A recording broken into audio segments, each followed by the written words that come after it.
క్రికెట్ల India cup కొట్టినప్పుడు లేకపోతే ఇంట్లేదన్నా శుభకార్యాలైనప్పుడు బాంబులు వేల్సి సంబరాలు చేసుకునే ముచ్చట్లు బగ్గనే చూసినాం గాని ఒక సర్కారు ఆఫీసర్ని ఏసీబోలు అరెస్టు చేసిండ్రని ఆఫీసు ముంగట పోయి బాంబులు వేల్చుకుంటా దీపావళి పండుగ లెక్కనే చేసిండ్రులా రంగారెడ్డి జిల్లా తలకొండపల్లి కాడున్న పబ్లికు.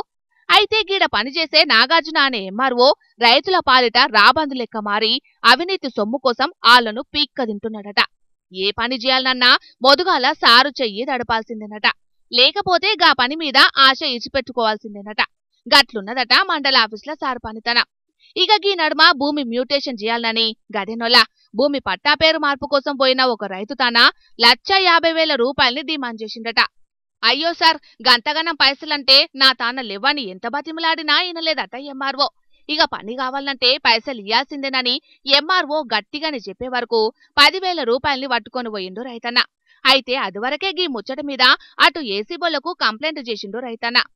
ఇక రైతు పోయి ఎంఆర్ఓకు పైసలిచ్చే యాలకు ఆడ్నే ఉన్నారట ఏసీబీ ఆఫీసర్లు.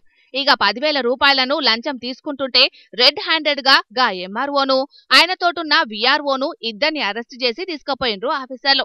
అయితే ఈ ముచ్చటేరికైన ఊరి జనాలందరూ ఆఫీస్ ముంగటుకొచ్చి పటాసులు కాల్చుకుంటా దీపావళి పండుగ ముందే వచ్చిందా అన్నట్టు సంబరాలు చేసుకున్నారు. గిట్లా లంచగొండి ఎంఆర్ఓ అరెస్టుతోని ఊరికి వట్టిన పీడ పోయింది. ఇప్పటికెంచి మాకు ఎసొంటి తిప్పలుండే అని సంబరం మెల్లవోసుకుంటున్నారట గిట్లా. అయితే గిట్ల పబ్లిక్ తాన లంచాలు తీసుకున్న ఆఫీసర్లను 4 ఒద్దులు సస్పెండ్ చేసుడు కాదు, ఆళ్లను మొత్తానికే కొలువులకెంచి తీసేస్తేనే తతిమొల్లు సక్కగైతారని అనవట్టిండ్రు గీ ముచ్చటేరికైనా చానా మంది పబ్లికు.